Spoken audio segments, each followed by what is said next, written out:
လုံးရိုက်လေးတဲ့မှာမြင်နေသူ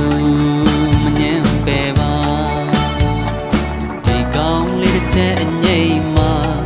တည်ကြတဲ့အိုးချစ်ပါအိုးခဏလေးပါပဲအချစ်တွေလဲလုံးလို့သွားတဲ့ခိုင်မှာဒီနောက်ခါ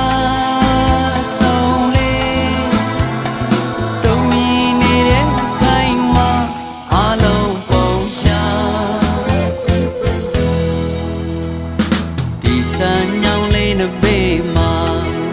စုံနေမြန်ဝန်းဆောင်ဟာ